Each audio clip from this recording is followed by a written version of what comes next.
Hi, I'm Joe Basilone. I'm the owner of Perkolator Cafe here at 6032 West Irving Park Road in the Portage Park neighborhood of Chicago. In addition to owning Perkolator, we've also got 3 other shops in the neighborhood.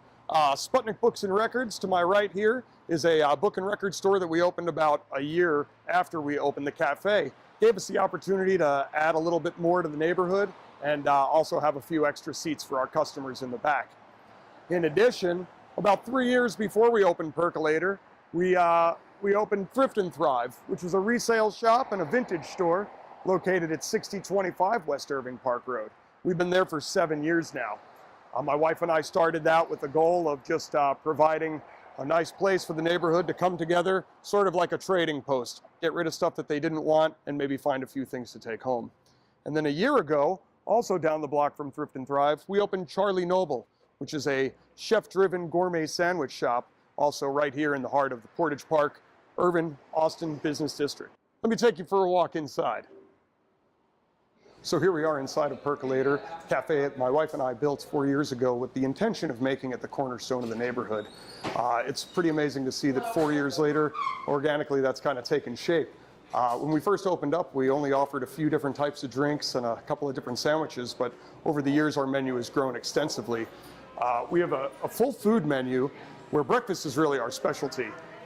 You'd be remiss to come to Perkolator without having a breakfast burrito or at least a veggie bagel.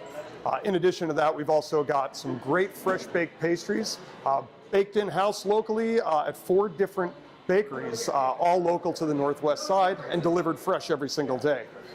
In addition to our food, our coffee menu really takes center stage. Of course, we have all the favorites and all the classics, but in addition to that, we rotate out some great drinks on a seasonal basis. And these are drinks that our baristas and our bar manager come up with regularly to kind of keep things interesting and play with flavors of the season. Right now, probably my favorites are the cucumber mint and lime agua fresca and the frozen strawberry lemonade. In addition to our food and drinks, we worked exclusively with 2 different roasters, one here in Chicago, Metropolis Coffee Company, to come up with about 85% of our own custom roasts and blends. In addition to that, we worked with some friends up in Michigan at Magnum Coffee to provide us with access to really high quality single origins on an annual basis. So we've got a world-class Sumatra that we can get year-round from our friends up in Michigan, and we also highlight things on a weekly basis from our friends at Metropolis, like this bag of Kenya here, using our Origins Select program. About 3 years ago, we acquired a lease to the space adjacent to our cafe with plans of opening up a small coffee roastery. That didn't quite work out the way that we wanted it to, seeing as we're in a 3-story residential building, and to try and get zoning variances and the build out was going to be a lot more costly than we had first anticipated. So with a new signed lease in hand and about 800 square feet of blank space, we had to come up quick with an idea because we certainly didn't need a room full of empty tables and chairs. So kind of born out of nothing was our little satellite store, Sputnik Books and Records. I'll take you for a little walk inside. So while we thought the space was going to be great originally for roasting coffee, it turned out that what we ended up with was 800 square feet of space that we had to figure out a plan for real quickly. Lucky for me, one of my closest friends was getting ready to unload the last of his 5-store record chain. And at the time, you know, he was done being a retailer and I had an extra retail space. So we kind of put our heads together and said, we've got an idea. Here's something that the Portage Park neighborhood needs, a record shop. So for the past 3 years, Sputnik Books and Records has brought some really tasty vinyl to the residents of Portage Park and beyond. We offer 100% of our collection here is used records. Every now and then you'll get something that's sealed, but these are all records that, you know, either came from our original collection or that we've bought back over the years. In addition to buying back record collections, we also do book buybacks. And so I'd say we've got about 15,000 records in our collection, and at the moment, probably somewhere around 45,000 books. Of course, not all of them are on display. Most of them are where my wife wishes she could park her car. So people are always curious to find out how we got our records. Like I had mentioned, I do have a partner in this part of the business, and we were lucky to bring in, at the time, about 30,000 records that he had consolidated from closing down his stores. Nowadays, mainly our main source of records is buyback from customers, though we also do some auctions and buying personal collections from people as well. For the most part, I would say our collection is comprised 80% of rock and roll. We do have a really, really great jazz and blues selection, though.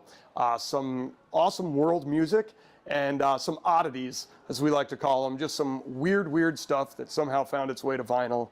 And while you might not listen to it all the time, might be something fun to keep for your collection. We also do offer actually a few select pieces of brand new vinyl I had omitted before. We work with local bands, so right now we've got a couple of different albums of theirs, and these are folks that live in our neighborhood, but are also local Chicago musicians. And then we also work with Trouble in Mind Records, which is a label based out of the Portage Park neighborhood here, but has bands from all over the world, some really, really incredible talent, and we're super happy to feature their records as well. From a book perspective, most of what we feature is, I would say, we've got a very healthy fiction collection. We've got some great local books as well, and we really love true crime, horror, and sci-fi. We've got some fun comic books and manga books and trade paperbacks, stuff for people of all ages, and of course some really nice history, do-it-yourself books, and just about a little bit of everything. A great art selection as well. And then in the back, we feature a really robust kids selection, and then along our wall is kind of where all the new releases come in. We change it out by the season, and like I said originally, we probably have about 45,000 books in our collection, and at any given time, you'll see about 10,000 on display. Just to wrap it all up, we're really, really happy being here and being a part of the neighborhood. Perkolator has taken on a life of its own. It's grown to be something bigger than we could have ever imagined. I'm really glad that we decided to open a shop in our neighborhood. I think that that's what makes the difference. When people see us every day, they see how hard we work to make this place wonderful for the community. It's funny because a record shop doubles as our quiet room. I've got some folks in the back that are probably trying to study over my big mouth here, but we want people to be comfortable here, whether you're working or playing. If you got kids and a family, everybody's welcome. I've got knitting circles. I've got a mahjong club that meets regularly. We've got student filmmakers that come in here, and just about everything in between. So, when we put this place together with the idea of being a neighborhood cornerstone, never in a million years would we imagine that literally all walks of life have kind of taken to us and made us their second living room. And we're really proud. It's a big responsibility to have. That's why we keep the coffee hot, we keep the food fresh, we keep the service friendly and the store clean. We understand that it's our job to earn that repeat business and to live up to the promise that we make every day. So, next time you're in the Portage Park neighborhood, I hope you have a chance to stop in. If not, send a friend, send a loved one, send an enemy. We'll take them all in. Thank you so much to the Coffee News Network for featuring us today. It's an honor and a privilege both to speak with you and to serve our community on a regular basis. I'm Joe Basilone for Perkolator Coffee, signing out. Thank you so much.